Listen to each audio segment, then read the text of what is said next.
Avez-vous déjà remarqué que l'on est capable de ressentir les émotions négatives longtemps après un rendez-vous qui s'est mal passé? Prenons l'exemple d'un entretien d'embauche ou d'un entretien annuel qui s'est très mal passé. Et rappelez-vous de comment vous étiez en sortant de ce rendez-vous. C'était horrible. Le soir même, vous vous sentez encore mal. Le lendemain, quand vous y repensez, vous vous ressentez dans le même état émotionnel négatif comme la veille. Une semaine après, un mois après, peut-être même des fois des années après, on est capable, le cerveau humain est capable de nous refaire vivre l'état émotionnel tel quel, comme on l'a vécu à l'instant T. C'est quand même un truc incroyable. Ça veut dire que si on passe un entretien ou quelque chose, on vit quelque chose de traumatisant une fois, à un instant T, on est capable de le revivre exactement avec la même intensité des années après. Et donc, on est capable de se torturer avec un élément négatif de notre vie, comme ça, pendant des mois et des années. Vous voyez la puissance du cerveau, c'est juste incroyable. Alors c'est juste flippant quand on voit ce côté négatif, mais ce qui est bien, c'est que ça marche aussi dans l'autre sens. On se rend compte là de la puissance de notre état émotionnel et de comment on est capable de jouer avec ça. Alors la plupart d'entre nous, on subit ça en fait. Il y a un truc qui se passe mal au travail ou avec un collaborateur, et puis on rumine, on le ressasse. Dès qu'on y repense, vraiment, on se prend une vague d'anxiété, d'angoisse, on n'est pas bien. Et ça y est, on va un petit peu y penser à autre chose. Et puis quand ça revient, vraiment, on se reprend cette vague d'angoisse. Alors là, en fait, ça ouvre le dossier de tout ce qui va être ancré de manière inconsciente dans notre cerveau. Les neurosciences ont révélé qu'il y a plein de choses dans notre enfance qui vont venir s'intégrer dans notre cerveau et qui vont se mettre bien en place et qui vont être responsables d'une multitude de comportements, d'actions et de croyances à l'âge adulte. Donc ce qu'il faut comprendre, c'est qu'il y a des choses dans notre parcours de vie qu'on va vivre et qui vont nous imprégner, nous impacter fortement. Et ces choses-là, il se peut qu'on les garde au fond de nous et qu'elles remontent à la surface et que ça fasse écho avec certaines situations.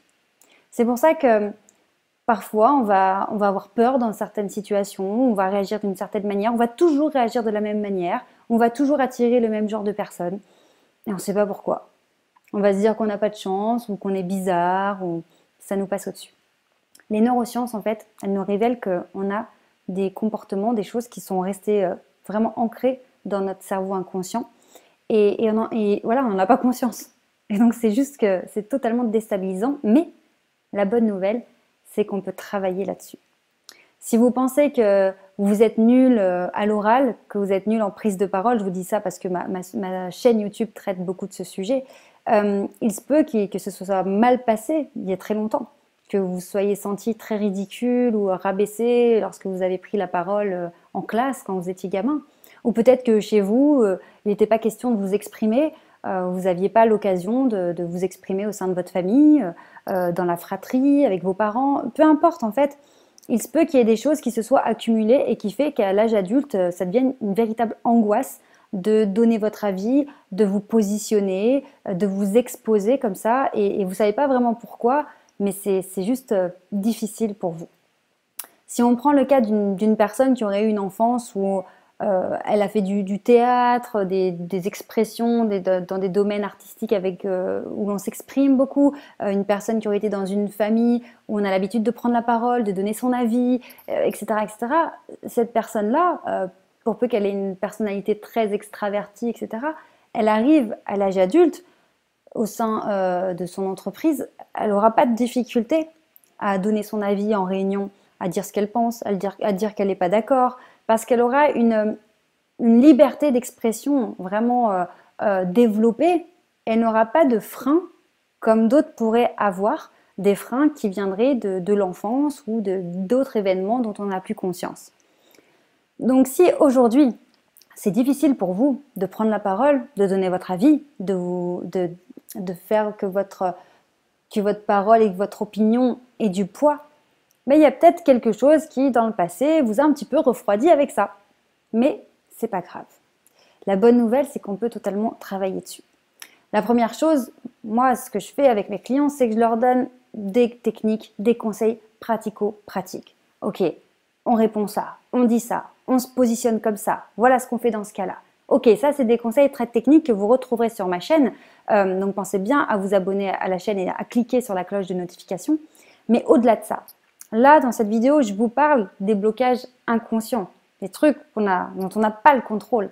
Et on aura beau essayer d'appliquer toutes les techniques, tous les trucs vraiment concrets, si on a un blocage inconscient, on ne va pas y arriver. On ne va pas y arriver parce que ces freins-là, cette attitude inconsciente, elle va venir comme un raz-de-marée et on va perdre nos moyens. Donc si vraiment vous en êtes à ce niveau-là, que vraiment vous êtes bloqué, vous êtes coincé, vous avez beau essayer de prendre tous les conseils sur Internet de comment être bon à l'oral, etc., mais qu'à chaque fois vous êtes submergé d'un énorme stress, eh bien il faut aller creuser au niveau de l'inconscient. Alors pour faire ça, on a différentes techniques. Il y a tout ce qui est hypnose ou auto-hypnose, et ça c'est une technique qui vous met dans un état de relaxation. Vraiment, vous êtes entre l'éveil et le sommeil, vous êtes entre les deux, un peu dans les vapes, et on va aller parler à l'inconscient. Et c'est vraiment à ce moment-là qu'on a accès à cette couche du cerveau extrêmement profonde. Il y a donc l'hypnose, mais il y a aussi tout ce qui va tourner autour de la méditation, la sophrologie, la relaxation en règle générale, toutes ces techniques de visualisation. Si vous n'êtes pas du tout à l'aise avec ça, c'est simplement de vous dire que dans un état de relaxation profond, on a accès à un niveau de pensée qui nous échappe. Dans notre quotidien, on a des pensées conscientes, tiens, je décide de faire ça, etc. Et puis on a plein de choses qu'on va faire en mode automatique. Parfois, on ferme la porte de chez nous à clé, etc. On ne s'en rappelle pas. Parce que c'est le cerveau inconscient qui le fait, parce que si on devait maîtriser et contrôler tout ce qu'on fait dans notre vie, ce serait impossible. On deviendrait fou. Donc, ce qu'il faut comprendre, c'est que ces techniques de relaxation profonde, elles nous permettent d'accéder à un niveau de pensée auquel on n'a pas accès dans notre vie de tous les jours. Et on a besoin de cet état où le cerveau est à un certain niveau d'onde, etc., pour pouvoir aller communiquer avec ces pensées qui sont profondes et aller lever des blocages, des blocages inconscients qui vont créer des croyances limitantes. Une croyance limitante, c'est quelque chose qui nous bloque dans notre vie au quotidien, mais qui finalement n'a pas vraiment de sens. C'est à la base une idée qu'on s'est fait, souvent c'est une idée de nous, ou même une idée des autres, et il se peut qu'une situation se soit répétée plusieurs fois, ou qu'une personne de notre entourage nous l'ait répétée sans cesse, nous l'ait mis dans le crâne. Par exemple, t'es nul en maths. De toute façon, t'es nul en maths, t'es nul dans les matières théoriques, t'auras jamais un diplôme, c'est pas possible, tu feras jamais d'études supérieures. Si pendant des années, quand vous êtes gosse, quand vous êtes ado, quelqu'un vous met dans le crâne que vous êtes nul pour les matières théoriques, bien à un moment donné, vous arrivez à 20 ans, vous êtes persuadé que vous êtes nul. Voilà, de toute façon, moi, l'école, c'est pas pour moi. Non, moi, tout ce qui est un peu théorique, calcul, je suis nulle. Non, je suis pas fait pour ça, je suis nulle. C'est peut-être totalement faux.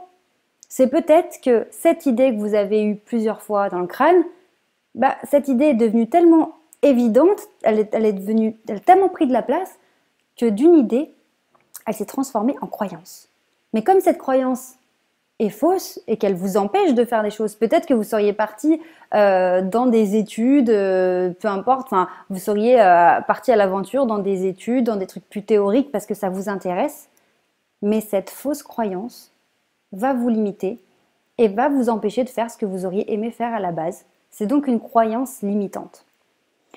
Donc là, on comprend en fait, quand on parle de la puissance du mindset, à chaque fois je vous explique l'état d'esprit, etc., il y a la partie consciente, l'état d'esprit de je fais preuve d'autodiscipline, je fais preuve de motivation, je me conditionne avant un rendez-vous, j'ai préparé mes vêtements la veille, je me mets dans une posture, etc. Ça, d'accord, c'est le mindset, c'est l'état d'esprit au quotidien, on y veille de manière consciente. Mais ça ne suffit pas. Parce qu'on a beau faire ça, s'il y a des blocages dans le côté inconscient, on va se faire freiner. Donc c'est C'est vraiment quelque chose d'assez abstrait au départ, un peu bizarre, mais finalement tout se recoupe et on dit ouais, il y a peut-être des trucs à aller travailler.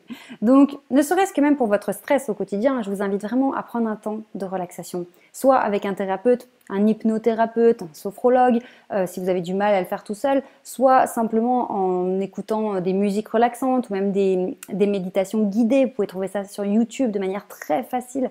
Euh, Mettez-vous là-dedans et si vous voulez vraiment vous développer et vraiment connaître le succès, mais en, comment dire, en vous sentant bien.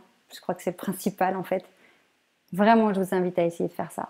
Méditation, hypnose, sophrologie, relaxation et aller voir un peu ce qui pourrait être bloqué au niveau inconscient et aller lever ces blocages parce que quand vous levez des blocages inconscients, ça vous crée une autoroute, l'autoroute du succès et c'est vraiment ce que vous méritez. Avant de terminer, je vous invite vraiment à, si ce n'est pas encore fait, à adhérer à l'accompagnement privé, donc par email. Vous avez un petit lien en dessous de la vidéo, vous cliquez dessus et vous allez recevoir mes conseils directement dans votre boîte mail. Donc on ne se quitte plus, vous allez vraiment au quotidien pouvoir recevoir mes conseils sur différents sujets. Vous voyez que c'est très très large. Si on a envie de se développer, de devenir un leader dans son domaine d'activité, etc., avoir plus de légitimité, se sentir autorité dans ce qu'on fait parce qu'on est bon dans ce qu'on fait, on sait qu'on est bon, mais qu'on a envie de le montrer. Eh bien, inscrivez-vous et on sera ensemble pour évoluer et que je vous donne tous mes conseils au quotidien. Et sinon, je vous dis à plus tard. Ciao!